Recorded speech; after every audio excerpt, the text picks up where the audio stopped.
warahmatullahi wabarakatuh. Halo teman-teman semua, selamat datang di podcast kita hari ini. Sebelumnya saya mau memperkenalkan diri, nama saya Akmalia. Saya merupakan ASN sebagai penyuluh pertanian lapangan.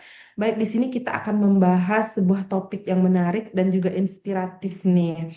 Em, Yaitu meyakini Pancasila sebagai ideologi negara. Nah, di sini saya tentunya tidak sendirian, saya sudah bersama narasumber kita yang akan eh, mengupas lebih dalam tentang topik ini. Sebelumnya boleh untuk kakaknya memperkenalkan diri terlebih dahulu.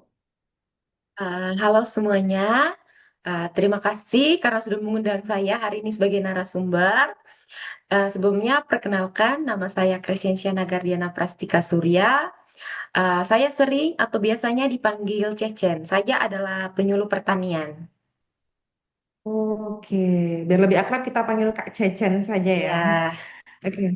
Nah, Kak, sebelum lebih jauh, sebelum lebih dalam nih pembahasan topik kita hari ini, kita mau tanya dulu nih. Menurut Kak Janjan sendiri, eh, apa itu eh, yang dimaksud dengan Pancasila sebagai ideologi negara menurut di kehidupan kita sehari-hari? kalau menurut saya eh, Pancasila itu bukan cuma sekedar dasar negara ya, tapi juga pedoman kerja kita sebagai seorang ASN.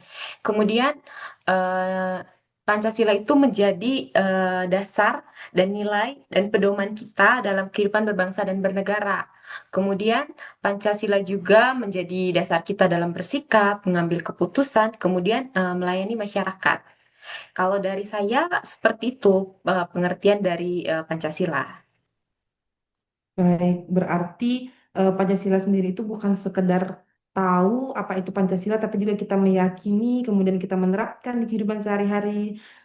Sebagai ASN kita mencerminkan bagaimana ASN yang baik dan benar itu dengan menerapkan ideologi-ideologi Pancasila sendiri gitu ya, Kak ya. Eh, Nah, selanjutnya nih menarik nih. Sebagai penyuluh pertanian lapangan, eh, apakah ada contoh konkret atau contoh nyata bagaimana penerapan dari ideologi Pancasila sendiri itu di kehidupan kakak sehari-hari? Boleh tolong dijelaskan atau diceritakan di sini, Kak? Terima kasih pertanyaan yang sangat menarik ya Kak. Oke, jadi kalau untuk masalah atau kasus dari kehidupan saya sebagai seorang PPL ya Kak, misalkan saya ambil contoh dari desa binaan saya.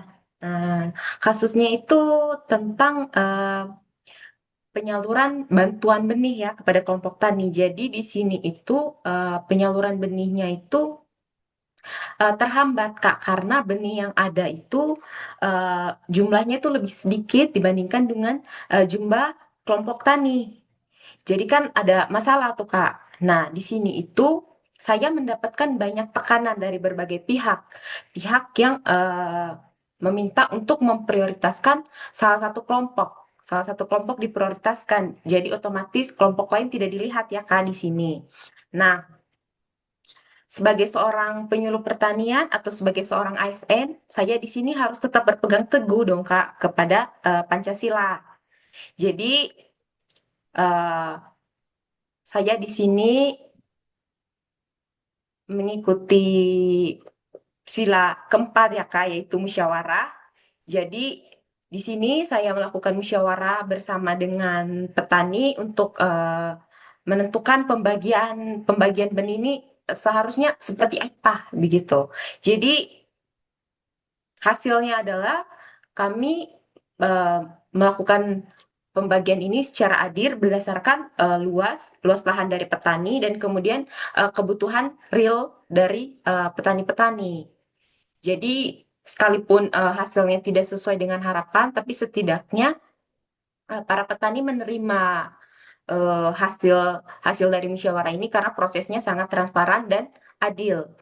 Nah, nilai Pancasila yang bisa kita dilihat dari kasus ini itu atau dari masalah ini adalah yang pertama itu adalah keadilan. Karena di sini saya sebagai seorang penyuluh, sebagai seorang SN, saya tidak memihak. Kemudian ada kejujuran karena di sini kita itu transparan dalam dalam data dan pendistribusian dari benih-benih ini atau dari bantuan ini. Kemudian juga ada persatuan. Jadi kita di sini itu menjaga agar tidak terjadi konflik antar petani. Jadi tidak ada konflik antar petani karena keputusannya diambil bersama-sama ya Kak. Kemudian ada kemanusiaan. Jadi di sini tuh kita sebagai ASN, sebagai seorang penyuluh itu kita memahami kondisi dari masing-masing petani. Seperti itu. Jadi dari masalah ini kita bisa melihat bahwa Pancasila itu sangat-sangat bisa diyakini sebagai dasar kita dalam melakukan pekerjaan kita.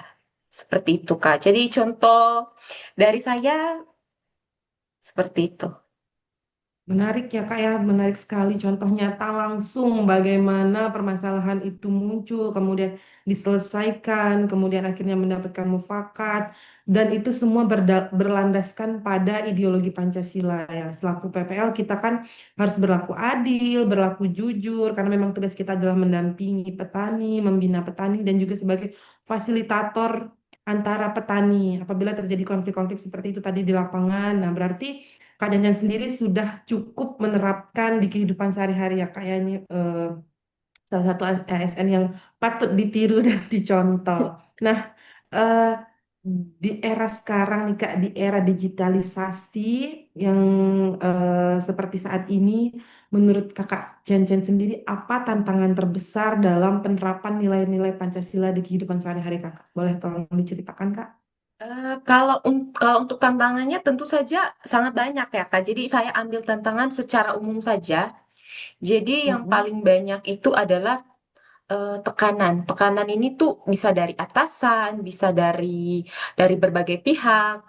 Kemudian budaya kerja kita yang kadang kurang sehat. Kemudian ada juga kebiasaan kita yang mengikuti arus. Kemudian sebagai penyuluh pertanian itu juga atau sebagai ASN, pelayan masyarakat, tentu saja kita juga mendapatkan ekspektasi yang tinggi dari masyarakat, dari petani tentang kinerja kita. Jadi memang tantangannya sangat banyak, Kak. Tapi kita sebagai seorang ASN, sebagai seorang pelayan masyarakat, jadi kita itu harus bisa tetap menjaga integritas kita, Kak. Seperti itu, sesuai dengan Pancasila. Iya, baik. Menarik ya Kak ya dari obrolan kita hari ini. Apakah ada pesan-pesan sederhana atau tips dan saran untuk kita semua sebagai ASN, sebagai pelayan masyarakat untuk menerapkan ideologi Pancasila ini di kehidupan kita sehari-hari? Kalau untuk tips atau saran dari saya, mungkin jadi mari kita menjadikan Pancasila sebagai dasar dari kita bekerja sebagai pelayan publik dari jadi sekecil apapun keputusan yang kita ambil, kita harus tetap berpegang teguh kepada Pancasila. Kemudian kita juga harus tetap mencerminkan nilai-nilai dari Pancasila seperti nilai keadilan, kejujuran, kepentingan bersama. Kemudian kita juga harus tetap bekerja profesional dan bertanggung jawab. Kemudian tetap harus mengutamakan kepentingan umum dan tidak diskriminatif dalam melayani masyarakat. Jadi saran dari saya sih seperti itu ya untuk kita sebagai ASN. Iya, baiklah. Berarti kesimpulannya yang bisa kita ambil dari obrolan kita hari ini itu eh, Pancasila itu bukan cuma sekedar untuk diketahui atau kita hafal saja, tapi juga kita yakini dan kita terapkan di kehidupan kita sehari-hari sebagai pelayan masyarakat, sebagai aparatur sipil negara, sebagai penyuluh pertanian lapangan tentunya. Jadi kita harus benar-benar berperilaku mencerminkan ASN itu yang berlandaskan pada Pancasila yang sebagai ideologi negara. Baik, Kak. Kita mungkin cukup sampai di sini sharing kita hari ini ya, teman-teman. Terima kasih untuk Kak Jen sebelumnya sudah berbagi dan sharing motivasi, ilmu, pengalaman yang cukup menarik untuk kita semua. Eh, Terima kasih juga untuk teman-teman semua yang sudah menonton. Mungkin saya tutup sampai di sini. Saya akhiri wassalamualaikum warahmatullahi wabarakatuh. Sampai jumpa lagi. Terima kasih semuanya. Terima kasih.